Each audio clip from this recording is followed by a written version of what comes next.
Hello, this is Kyra Magna, and this is Magic Square MSB53D Night Tracer, the alternate version of their G1 Onslaught. I've already had a look at the original release in a previous video, so we're just going to be going over the differences between the two in this one. We're going to take a look at him, but first, we're going to take a look at the box. It is the exact same as the other boxes in the D series, featuring the artwork with this shiny metallic reflective line work on a purely black box with a little name underneath and nothing on the sides and some more reflective warning signs and whatnot on the back. Pretty standard. Of course, you also get an instruction manual on how to transform the figure to truck mode, but not combined mode. And you get a collector's card featuring some rainbow artwork that you saw featured on the box of the character.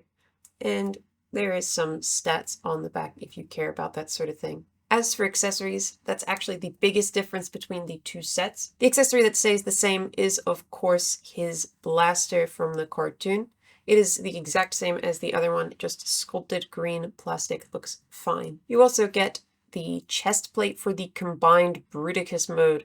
Of course, this is very different to the cartoon accurate one. This one is much closer to the toy, of course with a few different details. It's in a flat gray plastic that I wish had a few paint details to bring it out in. There's a bunch of ports and hollowness in the back, but unfortunately you cannot actually connect this to anything yet. And you also get these two leg filler pieces left and right for Brawl and Swindle's combined mode leg modes. This ends up filling them out from the side, but the difference here is instead of being in the Brawl and Swindle colors respectively, they're actually in the same gray plastic as the chest piece, which I do not think particularly works. These pieces feature a hinge in here, which takes a little bit to get out, but once you have it out, there is an extra port in here. To apply the leg filler, you first get your legs set up for combined mode. You come around to the back and you make sure that you have the correct leg filler, as it should have this type of ramp for Swindle and the thicker one for Brawl. And you can just pull this out a little bit like so, and it will hinge up here. Then there's two ports, 1, 2, and the third port that you've just created here. And then there is two ports here and a hole. And so you can kind of just slot it in like so. I did miss in my last video that the slot up here was actually going to go into this part, as I use the alternate, more cartoon accurate configuration for my Swindle leg. So this is what it should look like with the correct tab placed in the back if you want to use the default configuration. I think that it looks fairly terrible, to be honest with you, the breakup of the gray in the back of the leg, when really it should be Swindle colored. So I think that these pieces are fairly unsuccessful in this color scheme and should have just matched the Toon release. And finally, moving on to the figure, here he is. And at a glance, you would not even realize that this is a different figure from the original.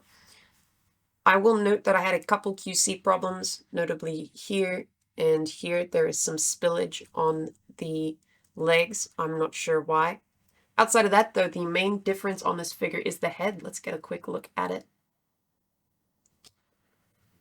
And as you can see, the main difference is the visor is now painted red.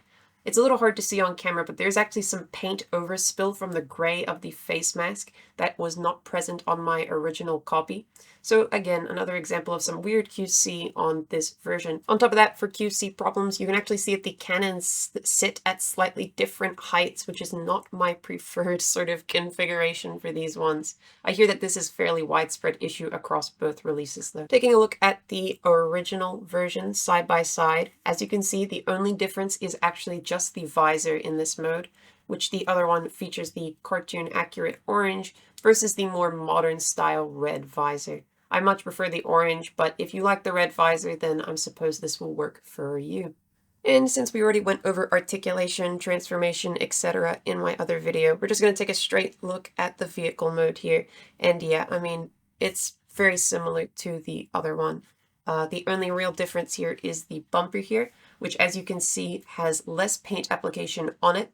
If we put it side by side with this one, which you'll remember from my last video had an ugly paint splodge on it, which is now gone thanks to a Shozi replacement part. Thank you, Shozi. Anyhow, yeah, I mean, this one is more toy accurate, I believe, but also accurate to some cartoon errors.